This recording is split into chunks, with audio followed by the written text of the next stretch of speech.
इस वक्त जब आप ये वीडियो देख रहे हैं, कुछ लोग हैं जो एक दीवार तोड़ने में लगे हुए हैं और आप उन्हें याजूज माजूज के नाम से जानते हैं।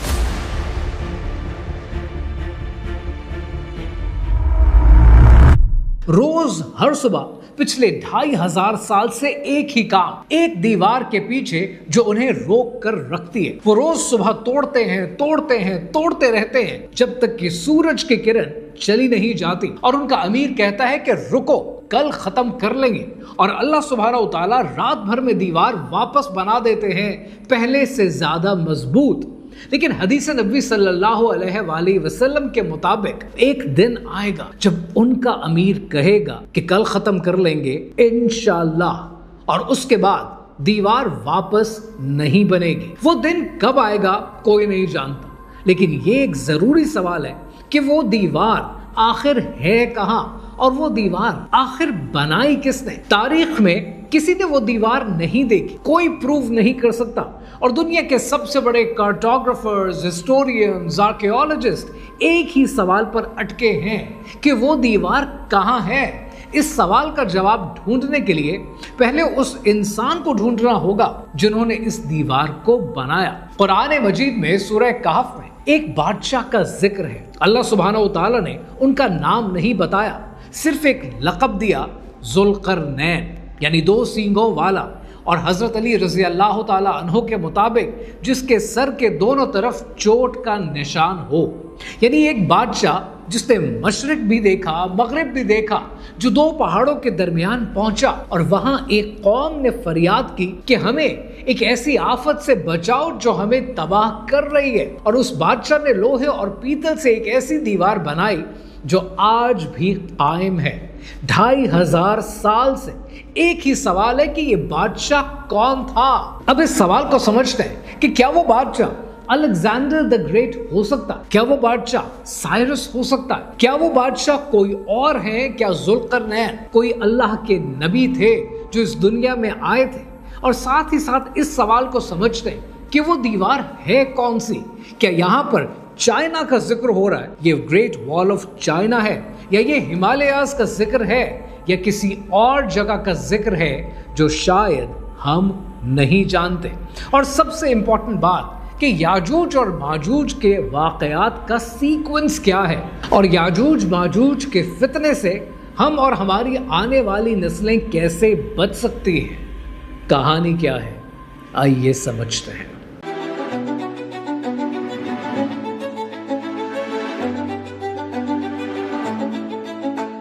पहले समझते हैं कि 2 इंटरप्रिटेशंस क्यों हैं। मुस्लिम स्कॉलर्स का डोमिनेंट व्यू ये है कि ज़ुल्क़रनैन सिकंदर आज़म हैं, यानी अलेक्जेंडर द ग्रेट।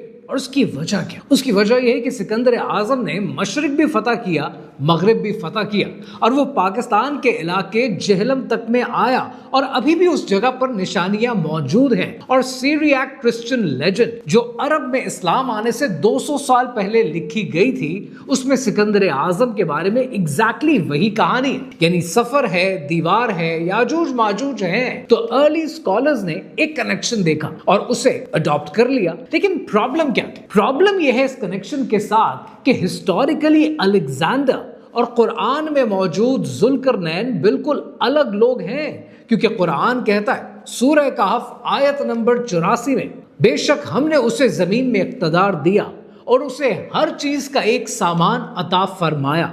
सूरह कहफ की आयत नंबर 87 में इरशाद फरमाया, कहा बहरहाल जिसने जुल्म किया तो अनकरीब हम उसे सजा देंगे, फिर वो अपने रब की तरफ लौटाया जाएगा तो वो उसे बहुत बुरा अजाब देगा। यानी ये एक तौहीद वाले थे, अल्लाह सुब्हानहू तआला पर ईमान रखने वाले, अदल करने वाले।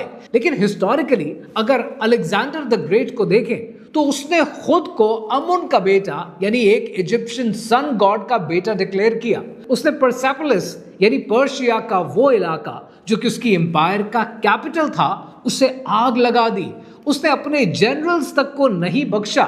यानी एक इंसान जो खुद को खुदा कहता हो वो कुरान मजीद का ज़ुल्क़रनैन कैसे हो सकता है? तो अगर अलेक्जेंडर द ग्रेट ज़ुल्क़रनैन नहीं हो सकता तो फिर जुल्करनैन कौन है। अब जरा समझते हैं दूसरी ऑप्शन के बारे में, और दूसरी ऑप्शन है साइरस द ग्रेट, 559 कबले मसीह में अकामेनिड एम्पायर का बानी। 20वीं सदी में जब आर्कियोलॉजिस्ट ने ईरान में एक्सकवेशन की पैसार गदे में, तब साइरस की कब्र के पास उन्हें एक रेलिक मिला, एक 2 सींगों वाली फिगर, विंग्ड 2 सींग, यानी वही लक़ब जो जुल्करनैन की तरफ इशारा करता है। लेकिन सिर्फ नाम से बात नहीं बनती है। कुरान मजीद ने जुल्करनैन के कैरेक्टर को डिस्क्राइब किया है।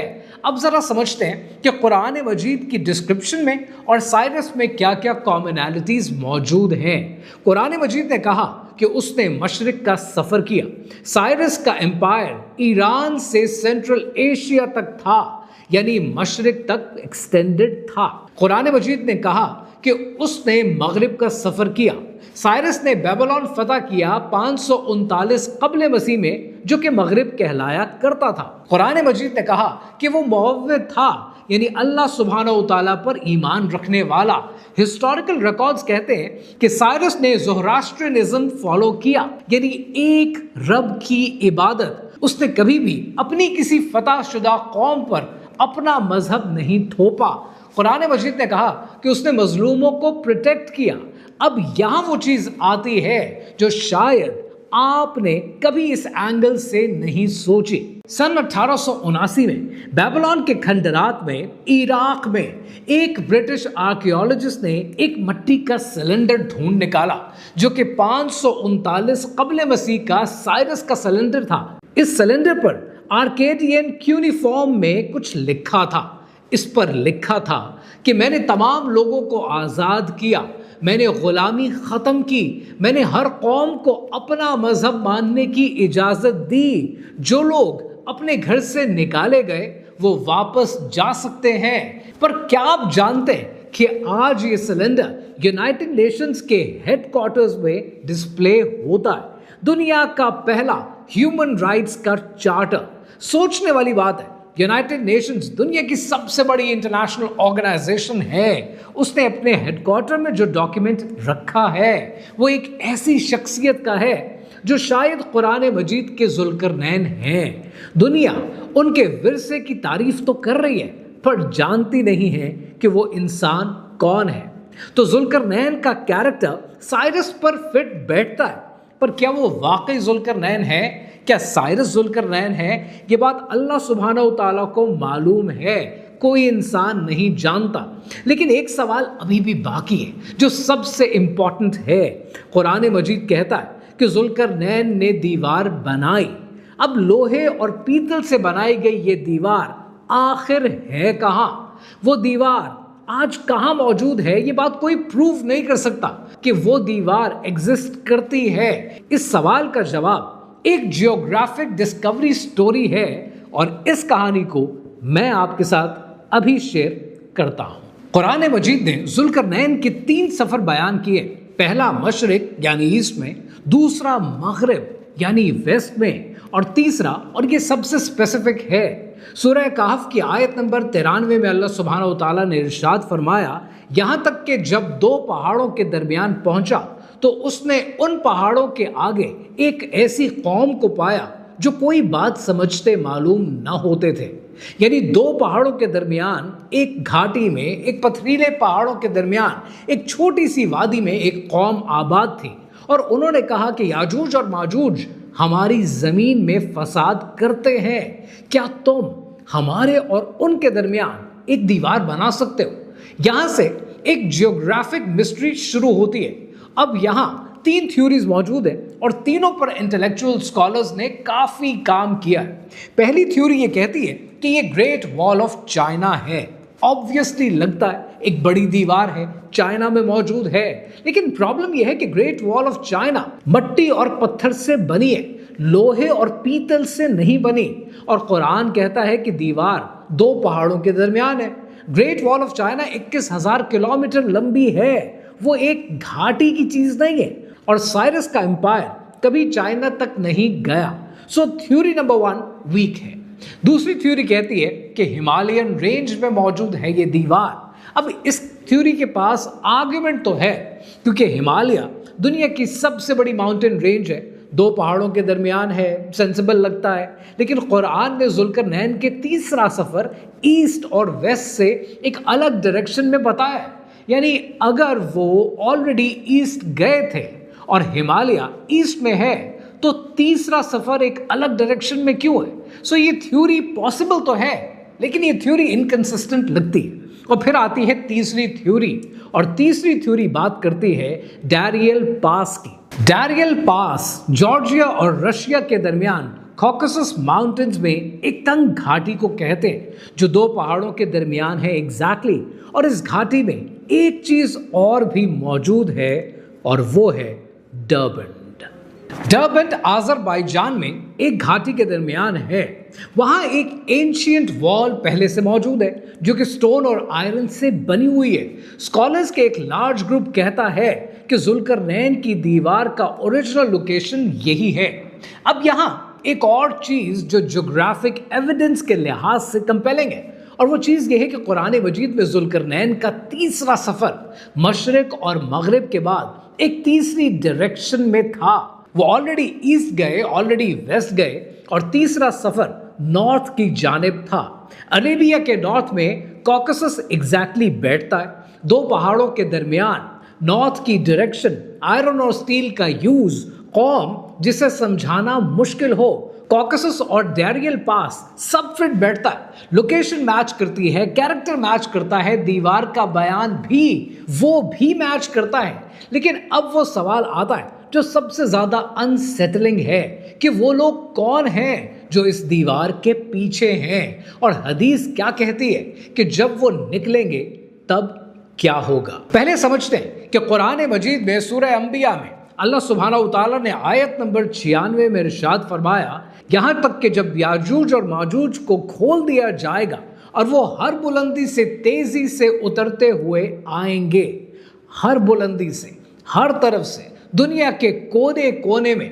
अब हदीस क्या बताती है उनके बारे में जरा ये समझते हैं। सही मुस्लिम 2937 में लेक तिब्रियास का यानी बहरे जलील का जिक्र है, और हदीस का मफहूम कुछ यूं है कि उनका पहला दस्ता बहरे जलील से गुजरेगा और पानी पी जाएगा, फिर आखिरी दस्ता वहां से गुजरेगा और वो कहेंगे कि कभी यहां पानी था।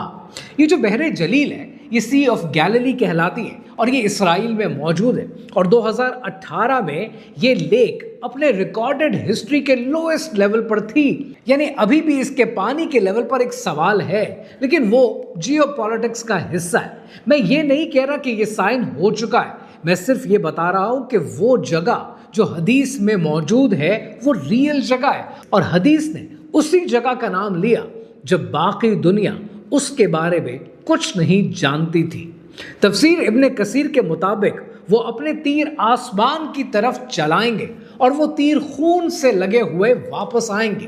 क्लासिकल स्कॉलर्स ने कहा कि ये उनके तकब्बुर की निशानी है। वो समझेंगे कि उन्होंने आसमान के रहने वालों को मार दिया है। अब जरा एक मिनट के लिए रुकें, और मैं चाहता हूं कि आप एक मिनट के लिए रुक कर जरा ये सोचें कि आज वो कौन है जो ऐसी सोच रखता है कि आसमान के ऊपर कुछ नहीं है, कि खुदा का वजूद नाउजुबिल्लाह नहीं है, कि इंसान खुद खुदा है। ये सवाल आपने सोचना है, और ये सवाल मैं आप पर छोड़ता हूं। लेकिन एक और चीज है जो इस पूरी कहानी का सबसे डार्क हिस्सा है।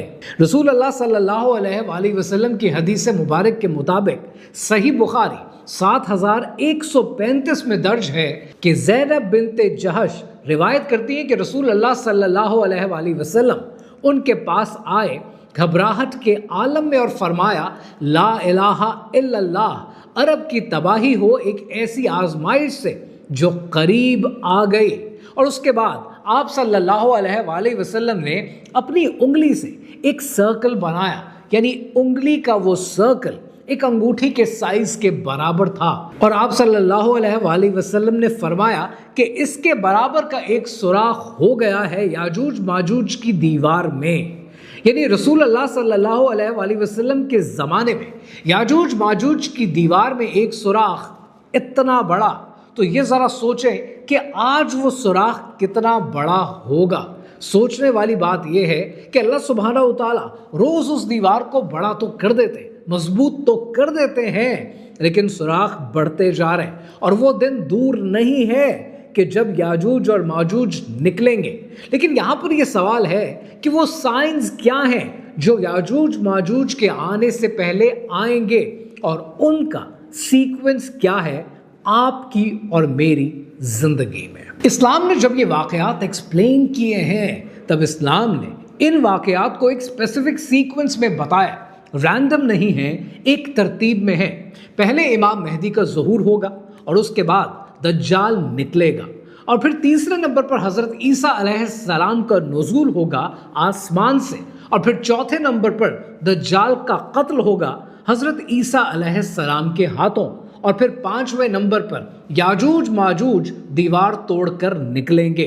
याजूज और माजूज सीक्वेंस में पांचवें पर हैं, इमाम मेहदी के बाद, दज्जाल के बाद, हजरत ईसा अलैहिस्सलाम के नुज़ूल के बाद। मतलब याजूज माजूज का निकलना दज्जाल के बाद होगा। मैं इस चैनल पर दज्जाल के बारे में पहले बहुत बात कर चुका हूँ, उसके सिस्टम पे बात कर चुका हूँ, उसकी टेक्नोलॉजी पे बात कर चुका हूँ, उसके फितने से बचने पर बात कर चुका हूँ। लेकिन यहाँ पर एक कनेक्शन है जो समझना ज़रूरी है कि दज्जाल एक सेंट्रल फितना है और याजूज माजूज उसके बाद की ताकत। दोनों क़यामत के मेजर साइंस हैं और दोनों का मैं वीडियोस में कवर कर चुका हूं, लेकिन इन दोनों का एक ही सीक्वेंस है और सीक्वेंस में एक ही हिस्सा है। अब कुछ और है जो आप नहीं जानते कि याजूज माजूज के निकलने के बाद हदीस में एक स्पेसिफिक ज्योग्राफी है।